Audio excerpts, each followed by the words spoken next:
completely froze over and solid as far as we could tell. They were able to drive vehicles completely across the ice. That's pretty interesting. And since that time, that's never happened. Oh, So 1 year after the lake was actually filled, it froze solid, and it's never happened since. how many is just the ground? Yeah. Lake water. But it is a pretty shallow lake. In the main channel where the Tennessee River still flows, the average depth is about 40 feet. But the average depth throughout the lake is only 12 feet. It's one of the reasons it's so popular for bass fishing and crappie fishing. And we were talking a little bit about invasive plants.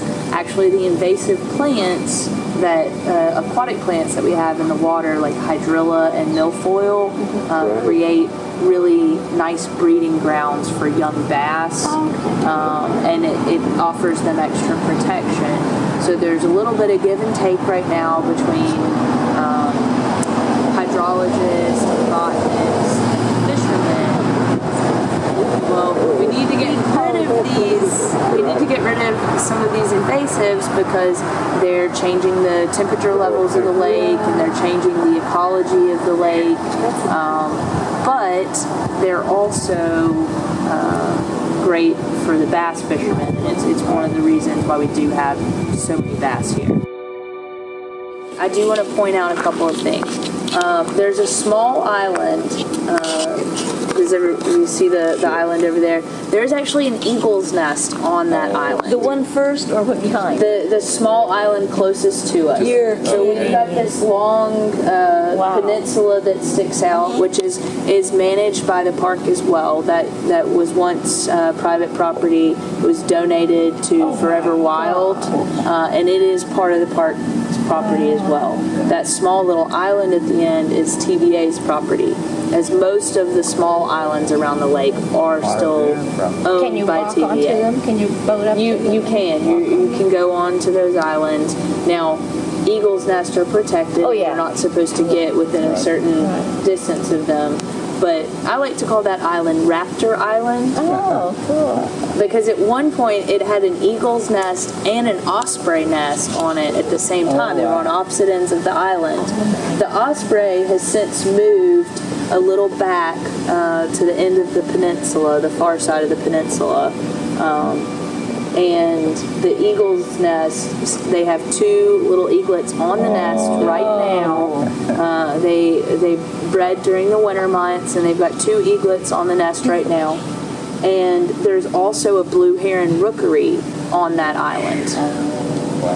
So because we have such a large body of water that's great for fishermen, it's also great for birds that like to fish.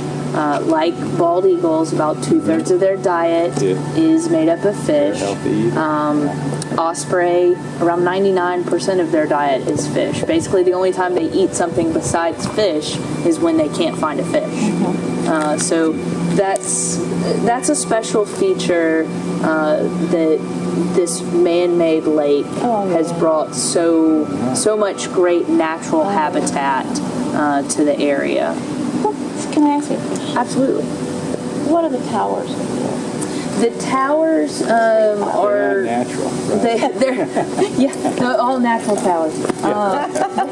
The towers, I would assume, are just electrical towers of some sort. I believe it's electrical cables that go across.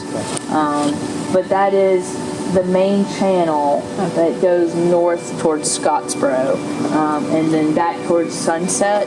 And the town of Guntersville, past the town of Guntersville, is the Guntersville Dam, the southernmost point of the lake. So the area that you see here is part of a creek convergence of Town Creek and a small slough. Now, Town Creek, of course, at one point flowed into the Tennessee River, which came down from Scottsboro, and it's a little hard to see this time of year with the foliage, but there's across the lake there is a kind of open pasture area and a red roof It's a building. structure, and it looks like there's Yes, water. just to the left of that, there is a boat ramp, and that is part of the historic Trail of Tears. We have a picnic area in the park that is also part of the historic Trail of Tears. So they would actually forge across the town creek because this was in the 1830s before the lake was constructed, but they would forge across the creek there, and in Guntersville. The founder of Guntersville is a gentleman named John Gunter. He was a Cherokee descendant. He was? He was, and his children were. Now, the town was founded many years before the Trail of Tears removal began. And at the time of the Trail of Tears removal, it was in the 1830s. Most of the Native Americans, we typically had Cherokees in this area. There were some Creeks as well, but most of the Native Americans throughout the Southeast had really settled into a westernized style of living. They lived in homes and farmed and wore similar clothing to the colonized settlers. So when they were forcibly evacuated, these were not primitive cultures by any means. Right. That's terrible. Yeah. So they had completely acclimatized into Western society, and they were forced out of their homes. The ones who lived, and I mean, clearly John Gunter founded a whole city. His children, he had 7 children, and 2 of his children actually died in one of the Trail of Tears camps before the removal began.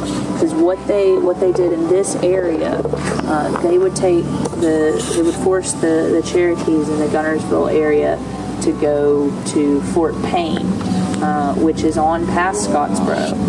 And then they came because they wanted to gather everyone in one location. They had Native Americans coming in from Georgia and Tennessee and coming in from the Carolinas. And there were multiple routes that they took between their homelands and Oklahoma. But the Native Americans in this area had to go there and then come back here and spend all summer. They had to walk about 70 miles to Fort Payne and walk back and spend all summer here in camps before being forcibly removed. And these were basically prison camps. They had very limited food rations. A lot of their food would mold. Many women and children died, especially under the harsh conditions. And living in those close quarters always creates the spread of disease. Of course, during the hot summer months, that adds other elements. But then they left in September of 1930 on 2 separate routes from Guntersville. Guntersville is one of the few areas that had 2 separate routes leaving from, and that's because of the Tennessee River. So they actually had a water route that people aren't as familiar with, and on the water route, very few lives were lost. Now, it wasn't a pleasant journey by any means, but it was certainly less harsh, and it was Native Americans who were leading that journey for the most part on their own flatboats and barges, and they were able to go through the Tennessee River curves south into Alabama on the western or the eastern side of the state, and then on the western side of the state it exits north and goes back into the Ohio River. The Ohio River goes down into Mississippi. So that was kind of the route they took with the Trail of Tears out to Oklahoma. on the route where Native Americans walked, which was all of the other routes. That was the only water route of the Trail of Tears. All the other routes were walking routes. On those routes, thousands of lives were lost.